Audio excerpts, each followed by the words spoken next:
Selamat datang di channel Jejak Prasejarah. Sebuah channel yang akan terus mengungkap sejarah-sejarah yang ada di Nusantara ini. Pada kesempatan kali ini kami akan membahas masa kejayaan Kerajaan Mataram Islam hingga runtuh. Silahkan simak pembahasannya sampai selesai, supaya paham. Awal terbentuknya Kerajaan Mataram Islam diketahui berdiri sekitar abad ke-16. Tepatnya pada tahun 1582 di Pulau Jawa. Kesultanan ini merupakan kerajaan berbasis pertanian dengan menerapkan ajaran Islam dalam perjalanan kejayaannya. Kerajaan Mataram Islam pernah mempersatukan tanah Jawa dan Madura. Kesultanan ini juga pernah memerangi VOC di Batavia untuk mencegah penyebaran kekuasaan VOC. Pusat pemerintahan Kesultanan Mataram Islam terletak di wilayah Kuta Gede yang berada di kota Yogyakarta sekarang. Dalam perjalanannya, Kesultanan ini meninggalkan beberapa jejak sejarah yang masih terlihat hingga kini, seperti Kampung Matraman di Jakarta, sistem persawahan di Jawa Barat yaitu Pantura, serta beberapa batas administrasi wilayah yang masih diberlakukan hingga kini. Berikut perjalanan sejarah Kerajaan Mataram Islam dari masa awal berdiri hingga runtuhnya kesultanan tersebut. Masa awal berdirinya Kerajaan Mataram Islam ini dimulai dari perebutan wilayah Pajang oleh Sutawijaya. Lalu Kerajaan Mataram menjadi salah satu kesultanan Islam yang dinilai berkembang di tanah Jawa. Kerajaan Mataram Islam rutin menerjemahkan naskah Arab dan menerjemahkan Al-Quran ke bahasa Jawa. Mulai saat itu, kesultanan ini mendirikan pesantren yang menjadikan wilayahnya sebagai pusat agama Islam. Selain membangun pesantren, ada bermacam cara dilakukan para penguasa untuk menjadikan wilayah Kesultanan Mataram sebagai pusat agama Islam, di antaranya dengan mendirikan rumah ibadah.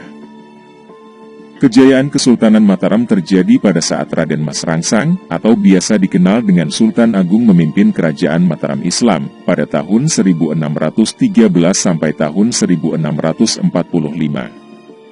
Pada masa kepemimpinannya, ia diklaim sebagai raja terbesar dari semua pemimpin Kerajaan Mataram. Pada masa kejayaannya, Sultan Agung Hanyokrokhusumo berhasil melakukan ekspansi ke sebagian Pulau Jawa dengan cara menundukkan raja-raja lainnya. Cakupan wilayah kekuasaannya meliputi Jawa Tengah, Jawa Timur, dan sebagian wilayah di Jawa Barat. Sultan Agung Hanyokrokhusumo juga melakukan perlawanan kepada VOC dengan memboyong beberapa kerajaan untuk disatukan, meliputi Kesultanan Banten dan Kesultanan Cirebon. Namun sayangnya, kejayaan itu harus berakhir karena ia wafat saat menyerang VOC di Batavia, pada tahun 1628 hingga tahun 1629 Masehi. Setelah Sultan Agung wafat, tahta kesultanan diserahkan pada putranya, Susuhunan Amangkurat I.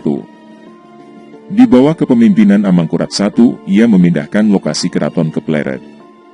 Sejak saat itu gelar Sultan diganti menjadi Sunan.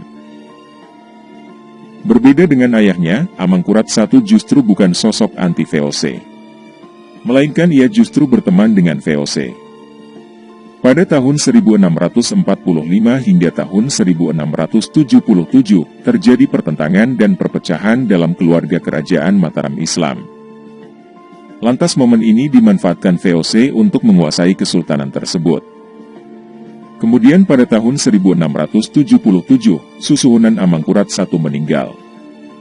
Kemudian putra mahkota dilantik menjadi Susuhunan Amangkurat II. Di masa kepemimpinan itu, Susuhunan Amangkurat II memindahkan pusat pemerintahan ke Kertasura. Belanda pun mulai menguasai sebagian besar wilayah Kerajaan Mataram saat Raja Amangkurat II memimpin. Hal ini kemudian membuat rakyat menderita karena kebijakan-kebijakan yang dibuat oleh Belanda. Kepemimpinan Kesultanan Mataram terus berganti. Tahta kerajaan diwariskan kepada Amangkurat III, Pakubuwana I, Amangkurat IV, dan Pakubuwana II. Pada kepemimpinan Pakubuwana II, merupakan akhir dari kejayaan Kerajaan Mataram Islam. Hal ini ditandai dengan penandatanganan penyerahan kedaulatan Mataram kepada VOC pada 11 Desember tahun 1749. Namun secara de facto, Mataram ditundukkan sepenuhnya pada tahun 1830. Sampai akhirnya pada 13 Februari tahun 1755 menjadi puncak perpecahan kerajaan Mataram Islam. Hal ini ditandai dengan perjanjian Giyanti yang membagi kerajaan Mataram menjadi dua, yaitu Kasunanan Surakarta dan Yogyakarta. Usai dibagi menjadi dua wilayah, perpecahan kembali melanda kerajaan Mataram, sehingga pada tahun 1757 terjadi perjanjian Salatiga. Namun perpecahan ini berakhir pada tahun 1830 saat Perang Diponegoro selesai. Seluruh daerah kekuasaan Surakarta dan Yogyakarta dirampas oleh Belanda. Akhirnya pada 27 September tahun 1830 terjadi perjanjian Klaten yang menentukan wilayah kekuasaan Belanda. Akhirnya secara permanen kerajaan Mataram diserahkan kepada Belanda lewat perjanjian tersebut.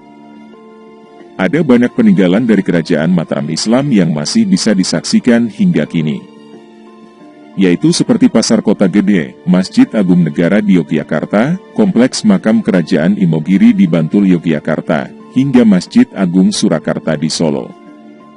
Selain itu, ada juga kitab sastra Gending yang menjadi sumber sejarah kerajaan Mataram Islam.